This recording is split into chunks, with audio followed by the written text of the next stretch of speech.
The idea behind this practice is that direct contact with the Earth's surface allows you to absorb negative electrons from the Earth, which can help reduce inflammation and neuter the free radicals that cause oxidative stress in the body.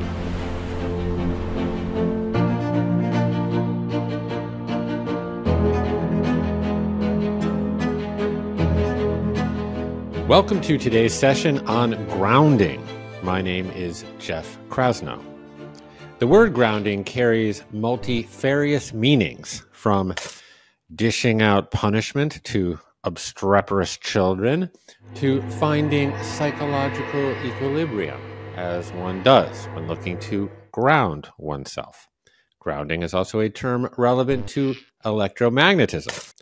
Electrical grounding is a fundamental safety feature in electrical systems. It involves creating a direct physical connection between electrical equipment and the Earth. Now, this connection is typically made using a conductor like copper or aluminum wire, and is designed to protect both the equipment and, more importantly, the user from electrical faults. Well, humans are, in a sense, a piece of electrical equipment too, as we produce a field of electrical charge. And today's session explores the potentially protective activity of grounding our bodies by directly connecting with the Earth. Now, life coaches are constantly peddling positivity. Perhaps you've heard the axiom, change your thoughts, change your life. The belief is that affirmative thoughts will translate into beneficial behavior and also serve as a magnet for other positively minded people. This is commonly known as the law of attraction. Now, while the notion that positivity attracts more positivity might work in psychology, it violates Coulomb's law of electromagnetism. The fundamental principle of this axiom is that like charges actually repel each other, while opposite charges attract one another. In fact, a biologist might exhort you to be more negative as a means to reduce oxidative stress. Now, one way to do this is through establishing a connection to the Earth.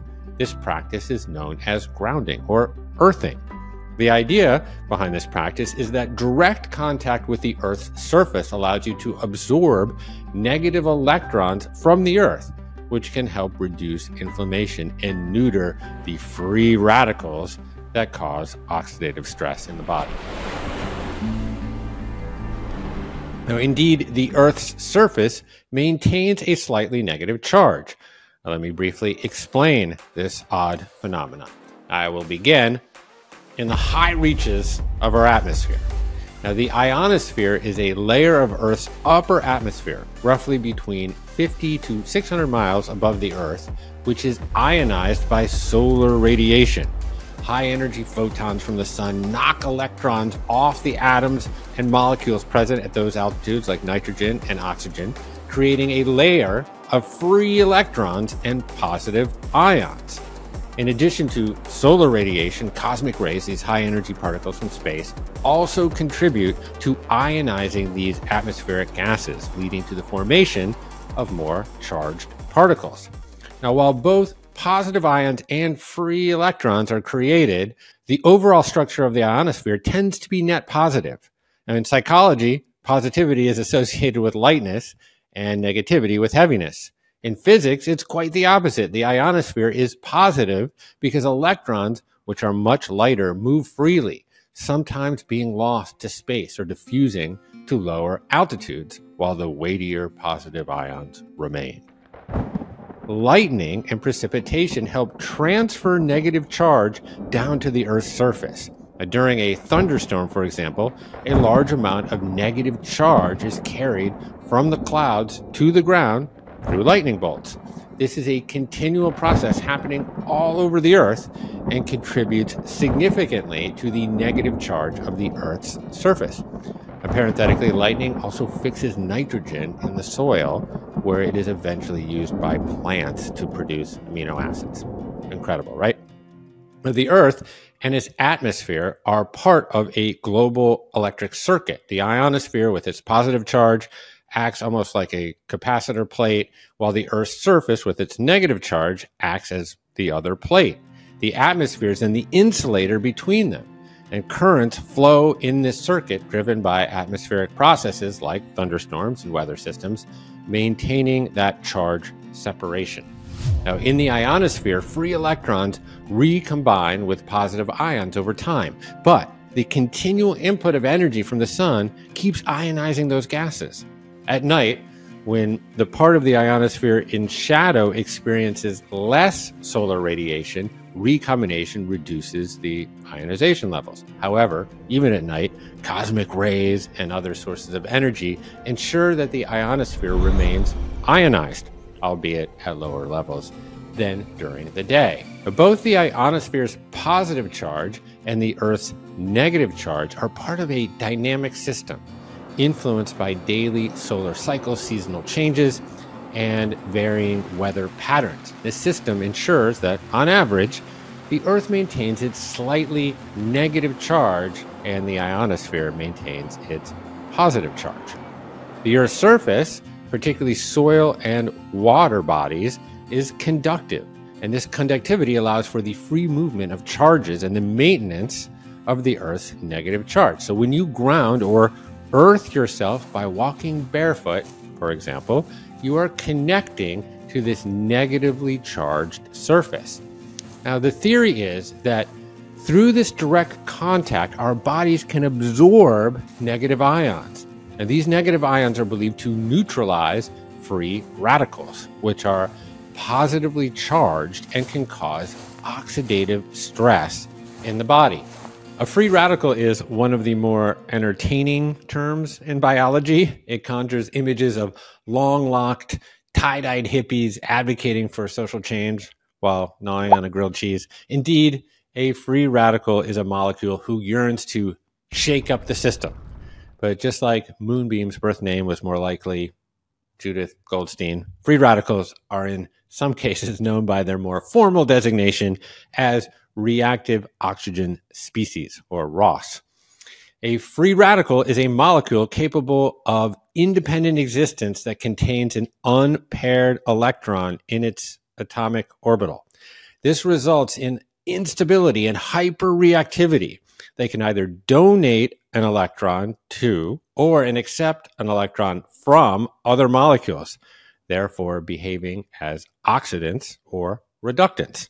And the most important oxygen-containing free radicals in many disease states are hydroxyl radical, superoxide anion radical, and hydrogen peroxide. These are highly reactive molecules, like I said, capable of damaging DNA and essential key proteins. Now, free radicals are derived from normal metabolic processes in the human body. Factories sometimes produce defective products, right? Our mitochondria, our energy factors, produce free radicals during the process of making ATP. Now, in some cases, free radicals can be useful, but too many can spell trouble. Free radicals are also generated in response to external agents, such as exposure to X-rays, ozone, cigarette smoking, air pollutants, and industrial chemicals. If reactive oxygen species, ROS, are the freewheeling hippies of the body, then antioxidants are their straight-laced suburban cousins. An antioxidant is a molecule stable enough to donate an electron to a rampaging free radical and neutralize it, thus reducing its capacity to do damage. Antioxidants delay or inhibit cellular damage mainly through this free radical scavenging function. The most famous antioxidant is glutathione, though the most prevalent antioxidant in the body is actually intercellular melatonin. The term oxidative stress is used to describe the condition of oxidative damage resulting when the critical balance between free radical generation and antioxidant defenses is unfavorable. This disequilibrium arises as a result of an imbalance between free radical and antioxidant production. Now, oxidative stress is involved with a wide host of physiological and neurological disorders, including cancer, heart disease, Parkinson's, autism, depression, and others. In the case of cancer, for example, free radicals can induce DNA damage or mutation, which can lead to the production and proliferation of dysfunctional cells. Antioxidants can decrease oxidative stress-induced carcinogenesis through the direct scavenging of reactive oxygen species, i.e., free radicals. Absorbing negative ions through grounding is theorized to mimic this effect of antioxidants. The negative ion stabilizes the free radical through pairing its electron with the free radical's uncommitted electron. Yes, even free radicals, given the right conditions, will settle down and get married. That's what we want in this case. So while the study samples have been small, research is supporting the health-conferring impacts of grounding. In a paper published in the Journal of Inflammation Research, scientists found that grounding normalized cortisol profiles, improved sleep, reduced stress levels, and lowered inflammation. The easiest way to ground is to simply kiss the ground with your bare feet. Just take a walk on the grass, on the sand, or on the soil. There are various other grounding systems that are available that enable contact with the earth while sleeping or sitting at a computer. These are rudimentary conductive systems in the form of sheets, mats, wrist or ankle bands, and adhesive patches that can be used inside the home or office. These applications are connected to the earth, often via a cord inserted into a grounded wall outlet or attached to a grounding rod placed in the soil outside.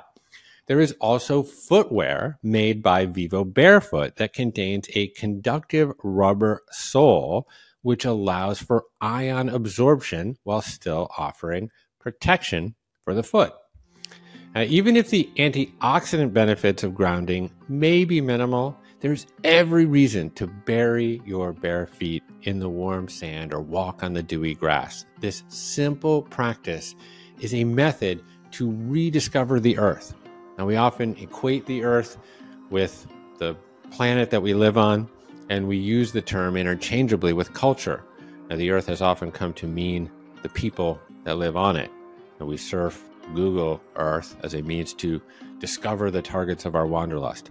But humans so easily confuse the map with the territory. The earth is, of course, the soil.